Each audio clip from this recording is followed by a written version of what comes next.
Hello and welcome to this new video. Today we are going to explore some peculiar features of Modus and Forma Ambient Electric, our latest library. These features involve the use of the live chord detection. We access it by pressing this button over here, and then we activate the feature with this button.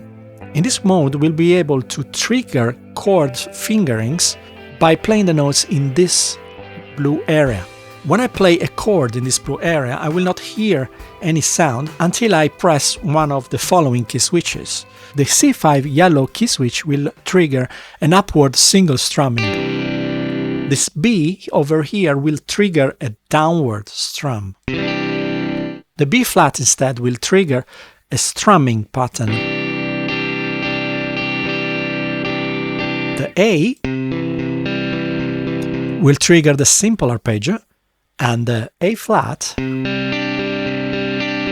will trigger the advanced arpeggio. You might have seen other videos in which we explore very briefly these features. Today I want to focus on something new, which is the use of these green key switches over here. When this mode is not active, these key switches become yellow and they will trigger the 6 open strings.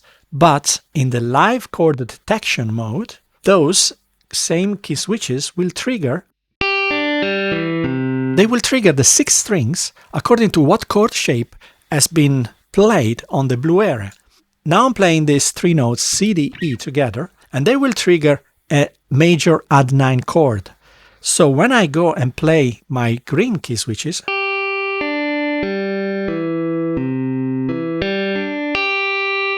I hear that sound. If I play these 3 notes instead, D, E, and F sharp, they will trigger my C major add 9. If I play this, which is a C major, they will trigger my C major string. So I can do things like this.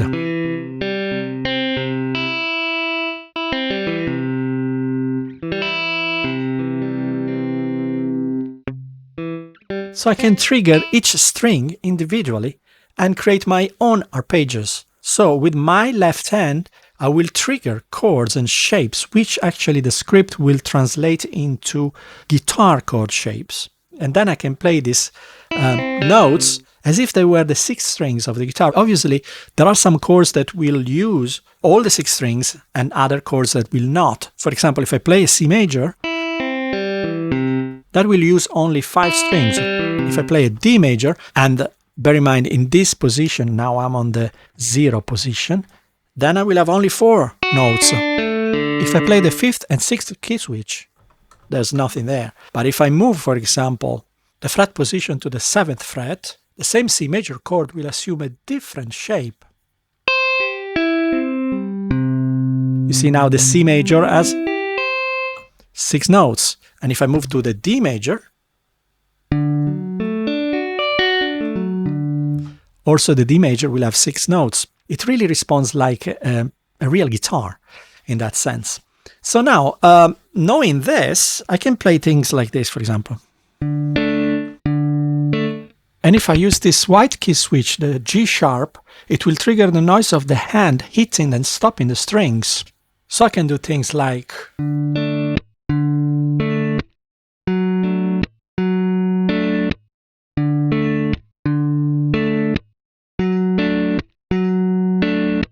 Of course, if I also change chord, in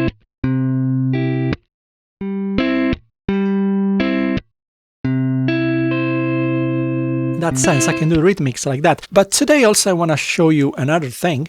I prepared a little thing here with Logic, and you can see it's already programmed here. It's a song that most of you will know. I hope we don't get in trouble with YouTube here. It's just for demonstration purposes. As you can see, I've set fret position key switches here at the bottom and chord triggers here in the blue area. And these are the notes that I'm playing using my 6 key switches over here, the green ones. If we go to the live detection mode, when I click on the fret position key switches, the fretboard position changes. And that's actually a vital feature that needs to be used every time when we program guitars.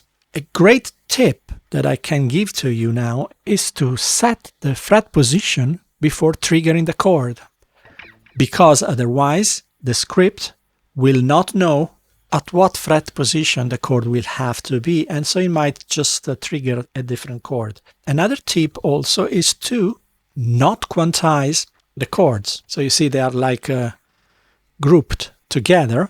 The three notes are overlapping, but they are not quantized. If I trigger the first chord, for example, setting on the 5th position, it will recall correctly the A major add 9, but instead the 3rd chord, which is a D,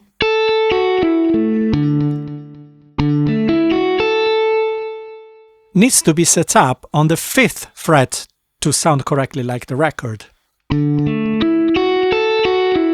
Then I can move to the next fret position for the E major. So at this point I could actually play to you this little pattern.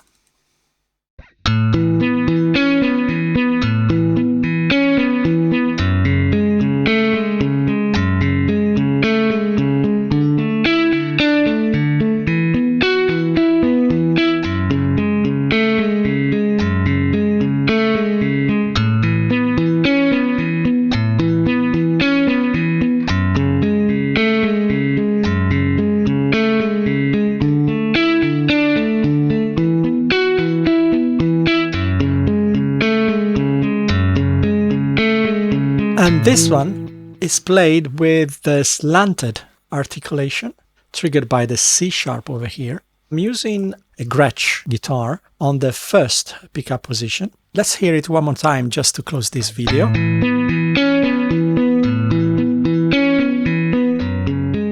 I hope this was useful for you to learn a little bit more about how to trigger chords with the live chord detection and also the usage of these very handy key switches.